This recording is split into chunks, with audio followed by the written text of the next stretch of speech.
Alright, in this lecture we're going to look a little more closely at something you're using already, which is static methods. These are things that you call to get various services, for example, reading input from standard input, parsing strings into integers, getting random numbers, etc. Here's a web comic making a joke about a function that's supposed to return a random number. And it's not actually a static method, a valid static method in Java, but anyway, here's a program called dice rolling, and its job is to first draws a random number between 2 and 12, inclusive of 2 and 12, and then it keeps rolling two fair dice until the two dice sum. So if you get a number like 2, it's going to take more rolls than if you get a more common middle of the range number. So what do we notice about this program? Well, we see, here's the program actually running. So if it randomly chose 4, it will keep rolling, and it took 14 rolls in this particular instance to get two dice that sum to 14, or 4 rather. Just putting everything in one big main method is just not going to scale. You can't develop really complicated software putting everything in your main method. And furthermore, we're also seeing some very similar repeated code. Notice this target. So this is drawing a number between 2 and 12, inclusive of 2 and 12. And these two lines are both drawing a number between 1 and 6, inclusive of 1 and 6. They're not identical code. All right, these two are identical, but this one's slightly different. But they're very similar. And actually, I'm embarrassed to say, slightly before I started recording this lecture, I realized I actually had a bug in this line of code. I had actually 12 here and a 1 here, and that doesn't draw between 2 and 12. That draws, between 1 and 11. And so it's very easy to get these things wrong. And so that's another reason why we might want to wrap this functionality. So it's such a common thing to do. Maybe we want to make a helper method that can do this job of drawing numbers between two endpoints. And there's our little mantra: repeated code is evil. And it's evil because if you decide there's a bug in here, you've got to fix it everywhere, as well as every time you do this, you're liable to mess this up.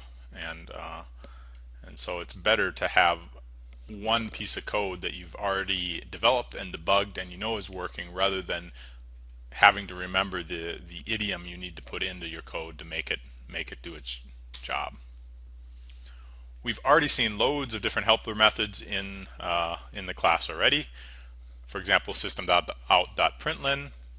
That's a static method inside the system.out. All right, there's a println method. In some of the Princeton classes like standard draw, we've got a static method called setPenColor. In the integer class, the capital I integer class, there's a parseInt to parse strings into integers, something to parse strings into doubles. You can read from standard input using methods in the standard in class. You can draw random numbers using the math library. You can do other things in math like take numbers to powers and so on.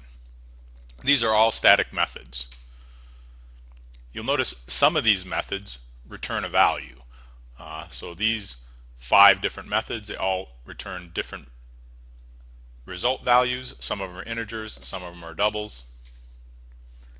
Some of these parameters take a single parameter. So the parameters are whatever we're passing inside the parentheses. And these first 4 take a single parameter. Some methods, they don't have to take a parameter. If they take no parameters, like for example readInt and random, there's no way to tell readInt what to do. It just does what it does, and there's no need to give it input to tell it how to do its job.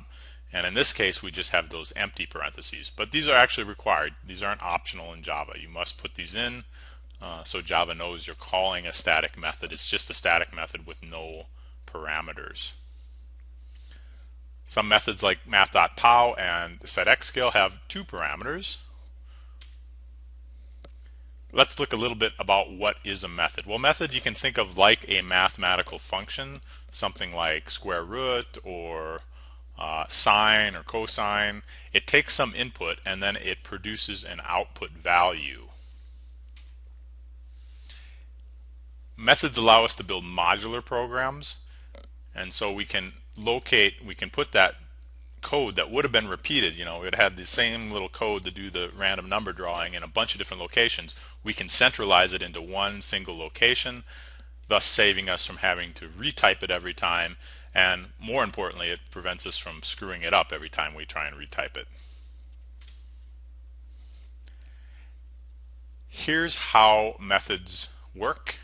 When you call a method, now remember, we've traced programs, and you can see the program goes step by step, line by line through the program.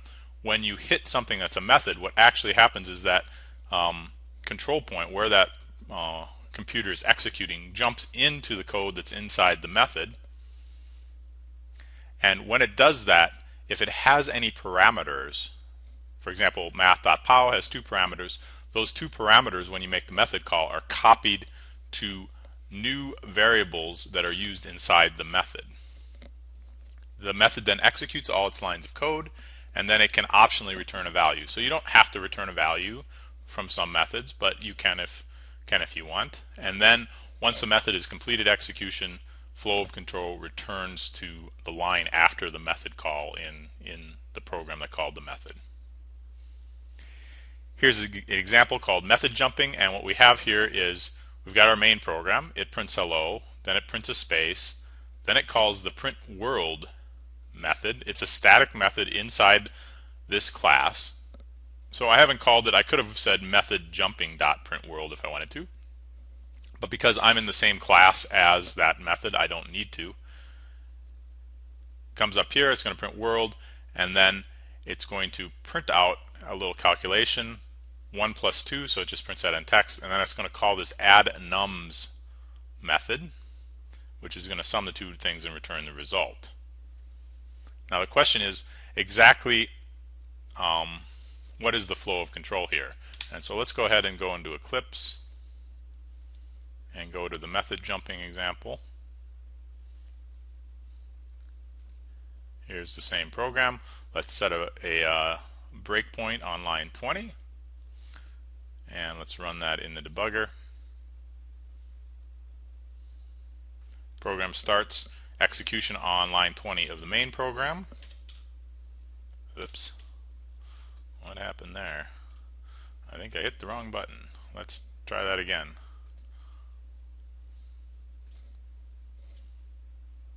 Alright, there we go. We printed out hello, went to line 21. Now we're on line 22. Now if you're debugging things with methods and you're using the debugger in Eclipse, you can either step over, which is what I have been doing, F6, or you can step into F5. And since this is a method call, I could just step over this and it will run print world and then just go directly to 23, but we want to actually step into. So I'm going to hit F5, and you actually see the flow of control of the program jumped up to line 8. It's now going to execute that line. Once that method's complete, then we're back down to line 23. We'll print that out.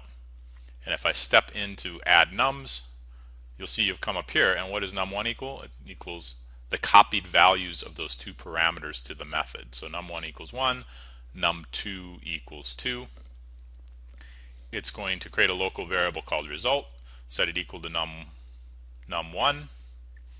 Alright, and then it's going to just set result equal to num1 plus num2. I'm not exactly sure why I did it that way. Okay, this line's kind of redundant. Doing this assignment just gets overwritten by line 14. But nonetheless, result then ends up being 3. And it's that number that gets copied into variable A. And then if we look at variable A is now equal to 3, and it should print out 3. So that's how a program, when it's calling a method, how it jumps around. And let's go back to where we were in the slides.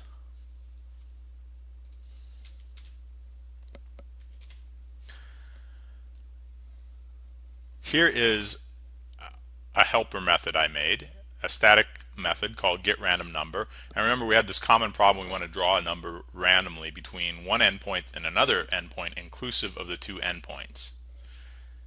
Here's the declaration of that. It's a one-liner, but as you can see, it's a little complicated, right? It's n minus start plus 1, and then you've got to add the start back in, and you've got to have your parentheses in the right spot and all that. And so this does correctly draw that random number. Let's look at the different parts of declaring a static method like getRandomNumber. We've got these first two things, public and static. These basically say to everybody in Java that anybody can call me. I'm public and I'm a static method. And for now, we'll eventually look at methods that aren't static, but for now our methods are going to be static. This int is the return value. This is saying whenever you call getRandomNumber, that method promises to return a result value that's of type int. You're not allowed to return a different type or no type. You are required to return that type. GetRandomNumber, this is just a name, and so you can name this whatever you want, but we normally name our methods starting in lowercase and then uppercasing each word, just like we name our variables in Java. And these are the input to the method. So these are what the method can use to compute or decide what exactly it's going to be up to. And finally, this is the statement that says, okay, I'm a method, but I'm all done, and whatever's after the return statement is the value I'm going to return. And in this case, it better be an integer because I declared to the world that that's what this method was supposed to return. Let's look at some of the terminology for this. This first bit, public, we call this an access modifier because it modifies who can see the method, and for now we're using public so everybody can see the method. Int is the return type of the method.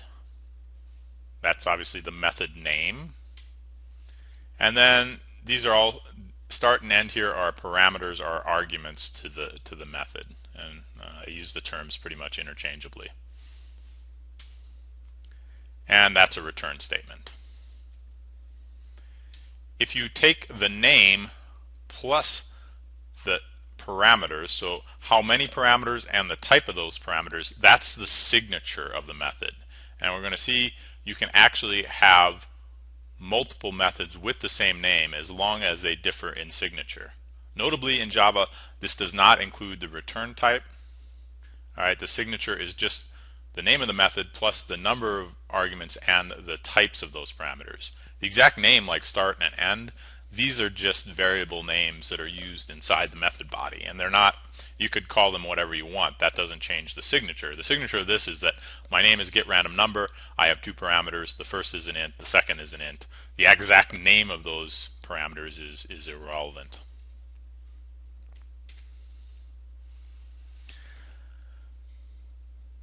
Let's use our little getRandomNumber method. How do we do it? Well, we can just put that method inside the same class where we need to use it. If I wanted to make a new dice rolling example, I can make a main method, and now this main method, because getRandomNum is a method inside of that class, I can just call it wherever I want just by putting its method name and giving it the appropriate parameters. And you see, here's that bug I told you I got rid of, and it's still hanging around here. This draws a number between 1 and 12 inclusive. So if you roll 2 dice, can you ever get 1? No, you can't really ever get 1.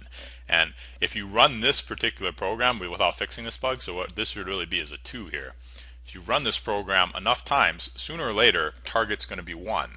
And there is no chance this do while loop will ever exit then, because summing a number between 1 and 6 and another number between 1 and 6 is always going to be 2 or greater. So you can see even the best of us, bugs are kind of par for course in computer science. Even people that have programmed for many, many years still make mistakes like that, so don't feel bad. Besides just putting it in the class you need it in, this doesn't really scale. You don't want to really have to paste all the code of standard in and standard draw and standard audio into every program you ever do. And you don't have to, right? And you didn't have to for those.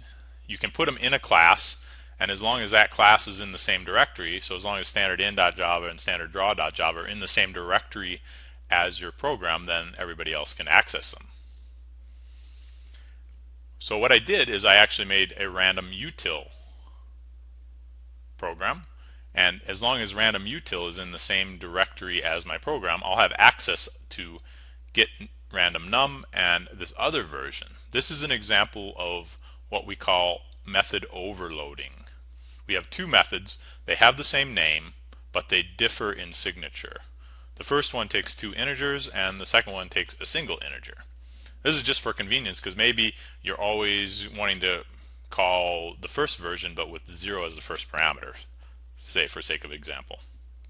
This version just assumes the starting point is 0 and the ending point is end.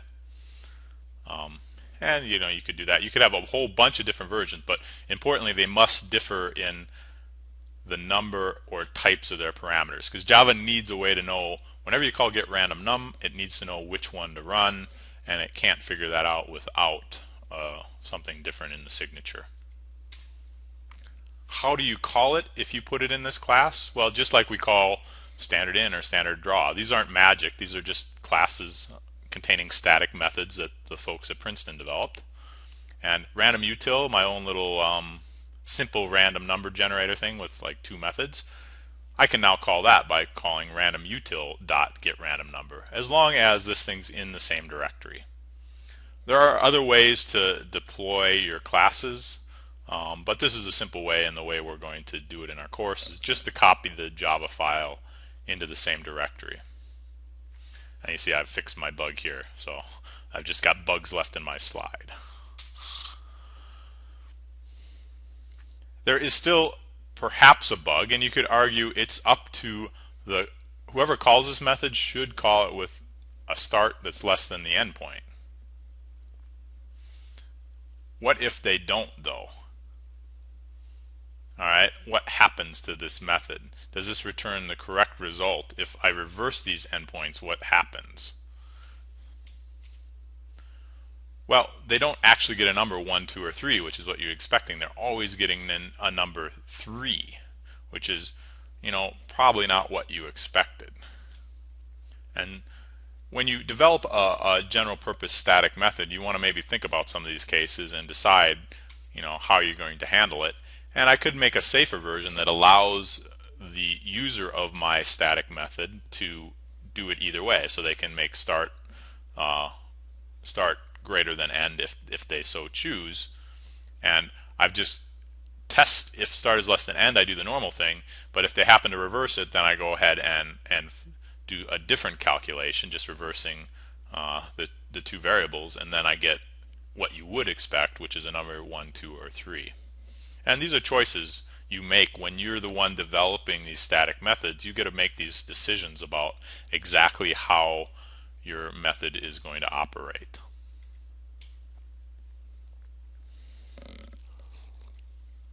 So in Java, parameters are passed by value, by copy. And this is a bit of a confusing thing, especially for beginners.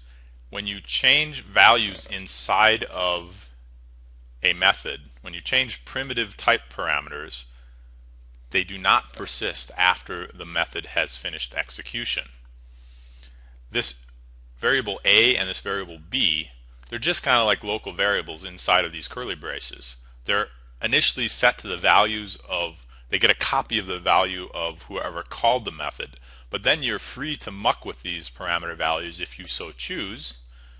But these changes do not persist after the program exits. And let's see, I think I've got an example about this. Let's go back to the... Yep, here's that same example. So execution is going to start here on line 16, so let's set a debug breakpoint there. It's going to set two local variables C and D, and then it's going to call sum with C and D. And let's go ahead and run it. I've got my C and D local variables. It's going to print out sum. It's going to call the sum method with those two variables. I'm going to step into this method. Notice A should now equal the value of C and B equals the value of D. Right? It just copied these values into the local variables in this method that are going to be referred to as A and B. I can refer to A and B in this method because they're in the parameter list of the method declaration. And kind of unsurprisingly, result equals the sum of those. I can now set a and b equal to 0 and return my result, which is 5. And then this thing will go ahead and print the correct answer. But you might think this is going to print out 0 and 0, right? Because up here I had this thing called C and D, and I set A and B equal to 0, which were really C and D, right? But they're not, because they were just copies. And so C and D retain their values that are the local variables in the main method.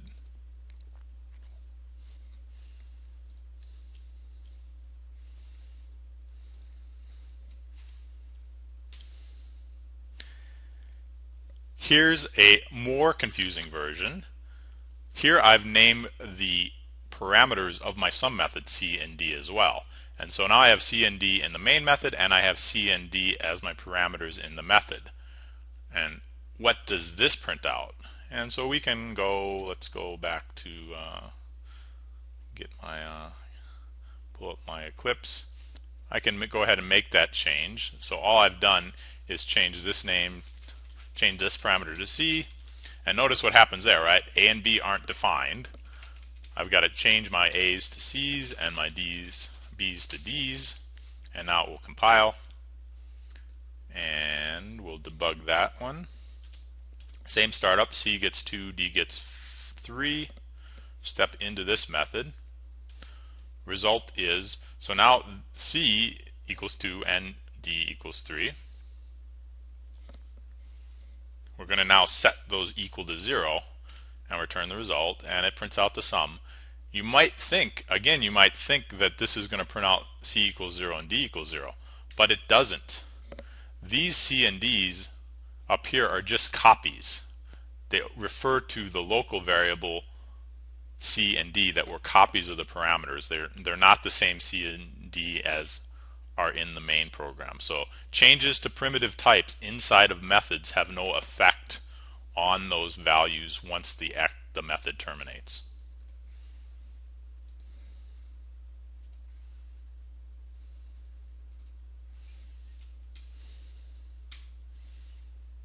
Alright, oh, we seem to have gone to a different slide for some reason.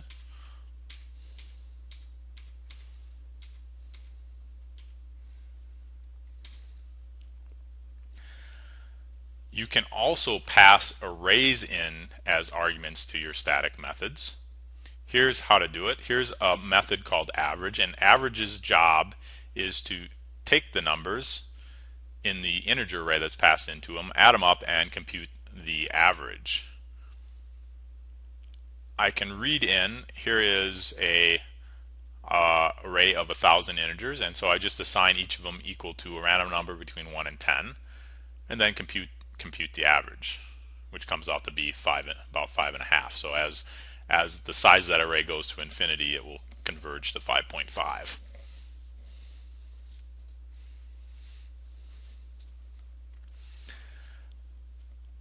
Here's a little quiz.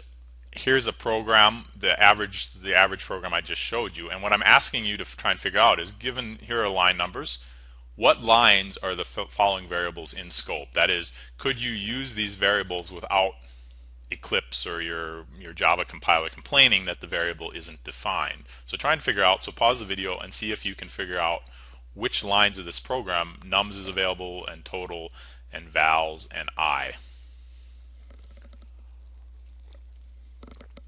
Where can you access nums?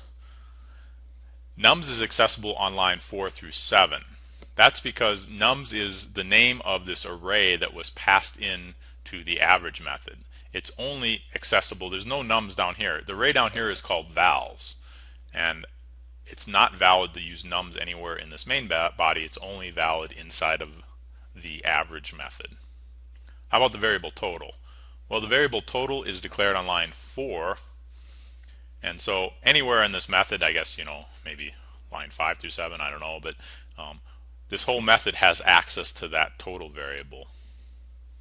The vals variable, that's declared down here on line 12 of the main program, and that's only accessible within the main method. If you try and access the vals array up here, it's not going to understand what that is. Finally, where is I accessible? Well, two different spots. It's accessible in this for loop and in this for loop. They're different i's. This I is only the I within this loop, and then when you call average, there's a new I that operates up here for this for loop. So that's accessible in both those places. I've added two lines, line 12, and then I've added a print statement on line 17. So figure out what is the value of total that prints at the end of the program. And notice, remember, there's also a total going on up here in the average method. And also try and figure out if you removed line 4 from that method average, what would happen. What value does it print? It prints out 1, 2, 3. This is the value I initialized it to in the main method, and I don't make any changes to that total variable in this program. In the main program, this value, this local variable total is 1, 2, 3, and I make no changes to it, so when I print it out, it's still 1, 2, 3. While there's a total variable in this average method, it's a different total variable. It's a local variable. So the confusing part is in programming, you can have multiple variables in your program with the same name, but the rule is it's going to use the one that's within its scope. And average, the only total average can see is a variable inside of that method called total. So when it operates totaling up these numbers, that's this total variable, and this total variable is completely unrelated. What happens if we remove line 4?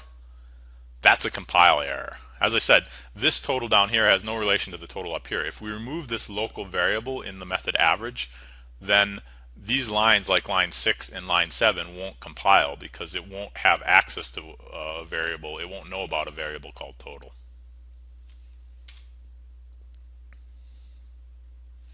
What happens if we remove line 12?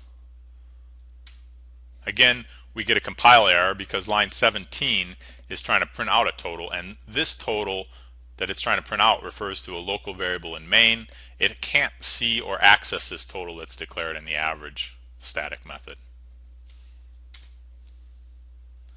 So just to summarize, today we looked a little more in depth at something you've already been using, which is static methods.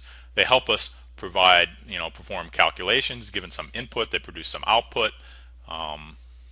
They can consolidate similar code to one location. They allow us to build bigger and more complicated software than we could if we put everything just in a single main method.